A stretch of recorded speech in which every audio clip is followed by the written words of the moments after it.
Hi everyone, I'm Dr. Derek Vigon. I'm a licensed clinical and sports psychologist and the coordinator of sports psychology at George Mason Athletics. It's an honor to be here with you all to talk a little bit about sports psychology, mental performance, and mental health. Specifically, when we think about sports psychology, we're talking about all the ways that an elite athlete can prepare mentally, physically, emotionally, spiritually, athletically for their upcoming competition, right? So I would say that comes with full belief and full effort, right? If we have those two things, it's gonna be pretty good. But particularly when it comes to confidence, right? Thinking about confidence, instead of like fluctuating kind of performance data that's regularly changing, thinking about confidence kind of as like a stable trait that's slowly improving over time as you continue to train it the right way with appropriate instructional staff, coaches, et cetera, there, right? So we have this ability to do this thing, right, that we're gonna do, the sport that we play, the position that we play within that sport. We have the preparation that's gone into training and the game film and all the time we've done doing the individual work to kind of enhance particular skills in our position, and the belief, right, the mindset that I am capable to take this shot at this moment in time. I want the ball, right, that kind of thing. And full belief in our ability to achieve a previously set goal or task, right? Talking about self-efficacy. I wrote my dissertation research on a tool called Psych Beats.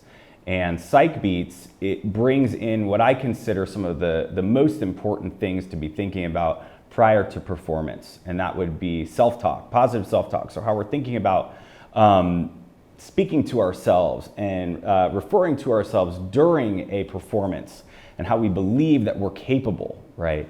We would be thinking about kinesthetic imagery, so some of the components of our body that are firing optimally, maybe in this sequence of the performance or at this part of the lift or at this part of the job or the task.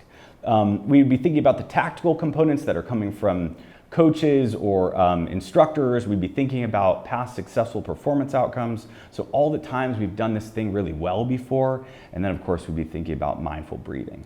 And mindful breathing is to help, when we think about an extended exhale. And an extended exhale is gonna help with arousal control. So, even before this interview, I'm out here in the back. And here I am with you all, doing this talk, and I feel great. I'm hoping that you're hearing me okay. All right, we also want to talk about mental health.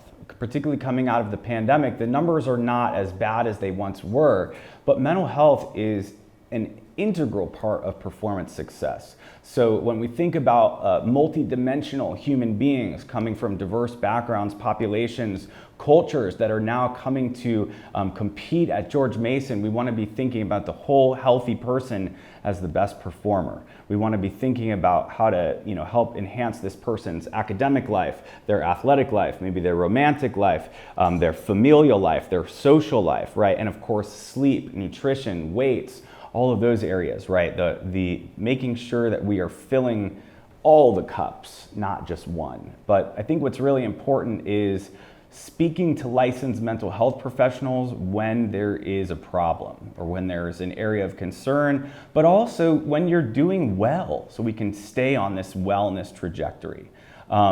No issue is a problem, okay? Any concern is relevant, okay? And what's most important is like see something, say something. We have to prevent suicide. We have to make sure that we're talking about mental health, wellness, well-being within our teams, with our coaches, with other athletes, with sport and performance psychologists, with administration, as many layers of support as that athlete feels comfortable with. And just to remember that it's okay to not be okay. And in fact, there are resources and folks like myself committed here to help you reach your athletic goals, of course in your sport, but in terms of wellness, your wellness goals. So it's an honor to be here today, and go Patriots.